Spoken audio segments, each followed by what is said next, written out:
나는 이제 지금부터 12년 전에 이 암 진단을 받았어요. 대장암 진단을 받았는데, 그때 이제 수술을 하고 이제 항암 치료를 했어야 돼요. 그때 항암 치료를 하지 않았어요.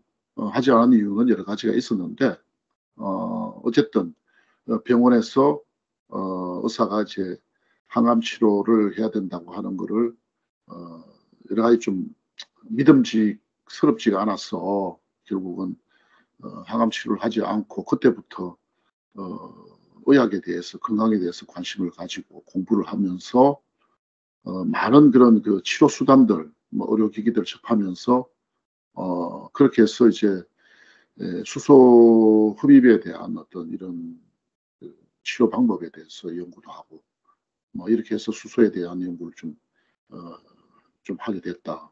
그러면서 수소 흡입에 대해서 관심을 가지고 또 많은 사람들을 수소 흡입을 통해서 치료하는 어떤 그 치료가 되는 어떤 이런 과정들을 많이 또 지켜보고 그러면서 수소 기계를 이제 개발하게 되었습니다.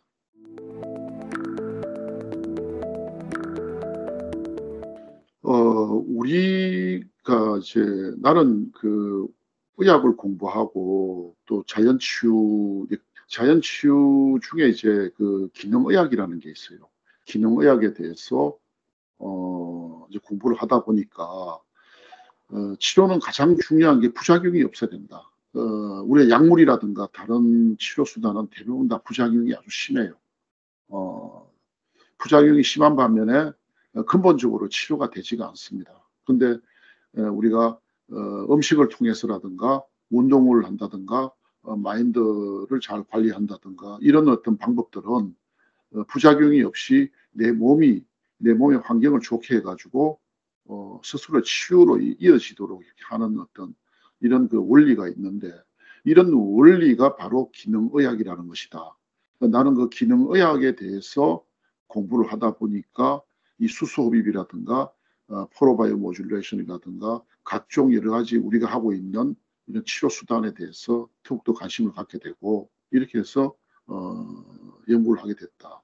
근데 우리 회사가 우리가 하고 있는 내가 연구했던 어떤 이런 방법들이 다른 데하고 뭐가 좋으냐?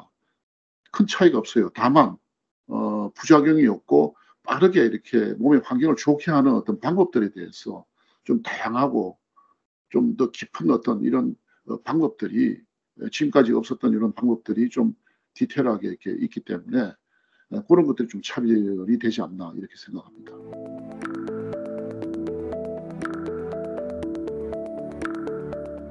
이 수소 흡입은 근본적으로 항산화의 역할을 이제 하는 것입니다. 에, 우리가 이제 그 몸이 나이가 들고 스트레스가 심해지고 그러면 몸이 산화가 된다. 이 세포가 재생을 하면서 세포가 올바르게 재생이 되지 않으면 그것을 산화가 되면서 결국은 노화가 빨리 진행이 되고 노화가 진행이 되면서 또 병이 생기고 이렇게 되는 건데 이 산화를 방어해주고 방지해주고 또 산화된 것을 환원해주는 어떤 이런 역할이 수소흡입이다. 그래서 우리가 운동이나 스트레스라든가 이런 걸 관리를 잘하고 또 잠을 또 잘 자고 생활 습관을 이렇게 잘 관리를 잘 하면은 아무래도 산화가 덜 되고 이렇게 건강하게 살 수가 있는데 우리가 이게 살면서 바쁘게 직장 생활을 하거나 이렇게 살면서 이렇게 생활 습관을 올바르게 가질 수가 없어요. 현실적으로. 그때 이 수소 흡입이 우리 올바른 생활 습관을 가지지 못한 사람들한테 좀 뭔가 크게 도움이 되는 어떤 이런 역할을 하는 것이다. 그래서 수소 흡입은 가장 빠르게 느낄 수 있는 거는 감기가 걸렸을 때 수소 흡입을 해보면은 감기가 수습을 하지 않았을 때는 한 일주일이고 뭐 8일이고 이렇게 시간이 걸려야만이 치료가 되는데 수소 흡입을 했을 때는 한 3일이고 한 2일, 3일 요 사이에 감기가 이렇게 났어요. 감기 바이러스가 퇴치가 되는 이런 경험도 우리가 쉽게 할 수가 있고 그 다음에 호흡기 질환이라든가 폐질환 이런 환자들을 또 그런 사람들한테도 수소 흡입을 해보면 굉장히 큰 역할을 한다. 바로 느낄 수가 있다. 그러나 건강한 사람들한테는 잘 느껴지지가 않아요. 수소 흡입은. 그렇고 또 이 최근에 수소 흡입에 대해서 연구 논문들이 많이 나오는 게 보면 호르몬에도 영향을 많이 미친다. 그리고 신경 전달 물질에도 영향을 많이 미친다. 뭐 이렇습니다. 그래서 앞으로 수소 흡입에 대해서는 여러 가지 그 임상이나 또 치료 효과에 대해서 계속 새로운 것들이 많이 발표될 것으로 이렇게 기대하고 있습니다.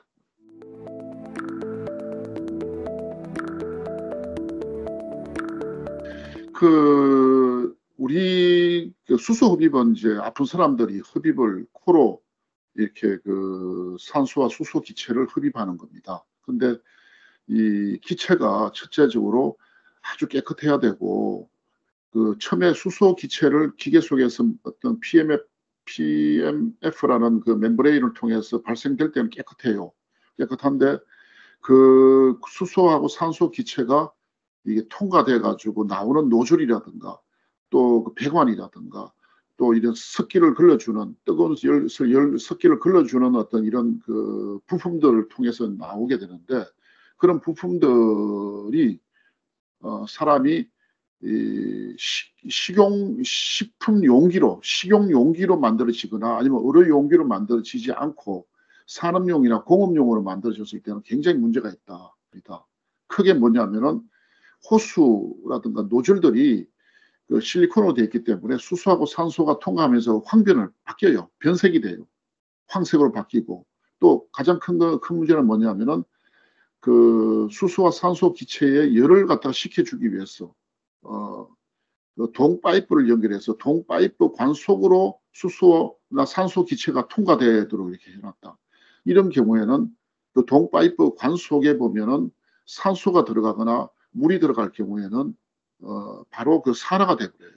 우리 못을 물속에 담궈 놓으면은 황색으로 이렇게 바뀌는 듯이 녹슬듯이 이 동파이프도 그 관 속으로 이렇게 산소와 수소라든가 이렇게 기체가 통과되면은 즉시 그 청색으로 산화가 되어버린다. 이 청색으로 산화된 그 관 속으로 수소 기체가 통과돼 가지고 우리가 호흡기로 이렇게 들어오게 되면은 그런 발암 물질을 우리가 흡입하는 것과 똑같은 것이다. 몸이 아픈 사람들이 치료를 위해서 수소 흡입을 하는데 그 발암 물질이 있는 이런 그 기체를 갖다 흡입해서는 되겠느냐. 굉장히 중요한 문제다. 근데 이건 왜 이런 현상이 일어나냐 하면은 기계를 만드는 사람들이 의료에 대해서 의학에 대해서 아무런 지식이 없어요. 전혀 지식이 없다 보니까 그냥 기계 엔지니어 설계를 하고 기계 부품을 만들고 조립을 할 수 있는 어떤 이런 기능만 있는 사람들이 제품을 만들다 보니까 문제가 있다. 우리는 퓨라이트는 제품을 만들 때 의학에 대한 것을 먼저 생각하고 먼저 연구를 하고 그 결과에 의해서 제품을 만든다. 이 차이가 우리 퓨라이트의 가장 큰 차이라고 보십니다. 그래서 우리 제품은 모든 부품 안에 전부 다 그 식품 용기로 식용으로 써도 아무 문제가 없고 변질이 되지 않는 모든 부품들로 그 부품들로 채용이 돼서 만들어져 있다. 그래서 시간이 지나더라도 전혀 변질이 없고 그러다 보니까 제품 가격도 또 품질 면에서도 다른 회사하고 크게 이게 차이가 난다. 이렇게 이해하시면 되겠습니다.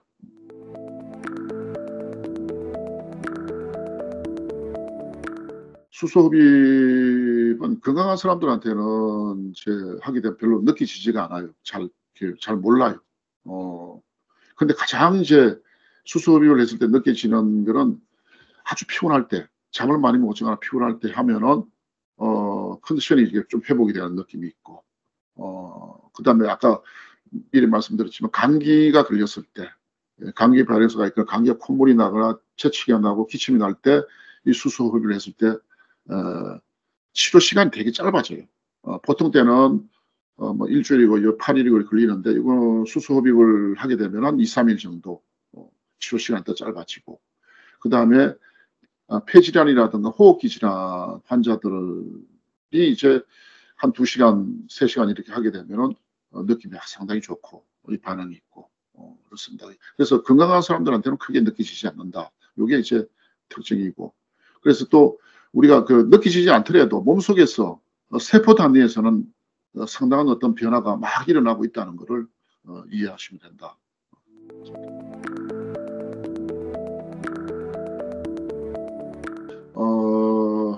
이 수소 흡입은 이제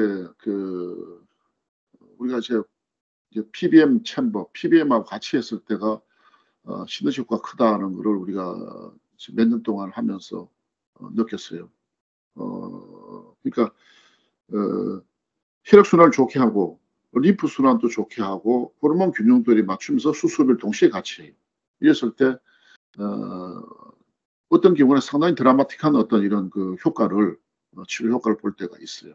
그래서 그 경우를 우리가 많이 경험했다. 이걸 첫 번째 말씀하고 싶고, 두 번째는 수소흡입은 잠을 자면서 할 경우에 큰 어떤 베네피스가 있다. 그게 뭐냐면은 코를 고는 사람들, 코를 골 때 보면은 이제 아무래도 코를 많이 골거나 수면 무호흡증도 이렇게 같이 동반되는 경우가 있는데 이때 산소 호흡이 부족해요. 그래서 이 코를 통해서 수소 호흡을 하면 이 부분에 대해서 상당히 도움이 되고 또 잠도 되게 깊이 있게 잠들 수가 있다. 그래서 잘 때 이렇게 하면 좋다. 그리고 또 특히 비만인 사람들은 반드시 잘 때 코를 많이 심하게 골아요. 그래서 그런 분들은 잘 때 이렇게 수소 흡입을 하기를 권장합니다. 그렇습니다.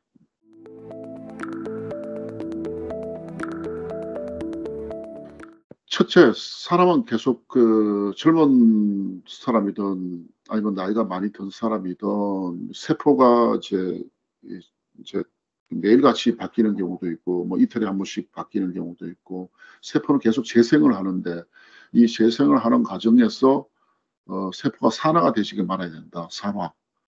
그래서 이 세포 재생에서 원활하게 잘 돌아가게 하는 역할이 이 수소가 이렇게 도움을 주는 것이다. 이게 굉장히 중요하다. 이 아픈 사람뿐만이 아니라 아프지 않고 건강한 사람도 반드시 이 수소 흡입을 해야 되는 이유가 여기에 있는 것이다. 그리고 두 번째는 이제 우리가 이제 건강한 사람도 그렇고 나이 든 사람도 그렇고 조금씩 하나씩 병이 있어요. 병이 있을 때 그 병이 뭐 때문에 생기는지 알 수가 없어요. 만성 질환들은 보면은 그 원인을 찾기가 어려운 경우가 되게 많습니다. 대부분 다 그 원인이 어디에 있는지를 몰라요. 굉장히 복합적인 요인으로 작용이 되는데 수소 흡입은 그러한 어떤 복합적인 어떤 그런 원인으로 인해서 일어나는 만성 질환들에 영향을 미칠 수가 있어요. 안 미칠 수도 있지만 미치는 어떤 경향들이 많더라. 그래서 건강한 사람들도 그렇고 일반인들도 수소 흡입을 했으면 하기를 권장한다. 세 번째는 수소 흡입이 이제 최근에 한 10년, 한 13년 정도 이 사이에 수소 흡입이라는 등장했는데 사실은 아직까지 일반인들이 전혀 모르고 있고 병원에서도 수소 흡입에 대해서 아직 전혀 인식을 하지 못하고 있다. 그래서 앞으로 상당한 기간 동안 이 수소 흡입에 대해서 많은 사람들끼리 논란이 있을 수가 있고 또 여러 가지 다양한 의견이 낼 수가 있는데 반면에 지금 많은 곳에서 많은 이제 학대학이든 또 전문가들이 수소 흡입에 대해서 많은 또 연구를 하고 논문도 쓰고 있고 임상을 지금 하고 있는 중이다. 그래서 그런 거에 대해서 우리가 건강에 대해서 공부를 하고 이런 업에 종사하는 사람들은 반드시 이 수소 흡입에 대해서 좀 공부를 좀 했으면 좋겠다는 게 제 바람이고 그렇습니다. 네.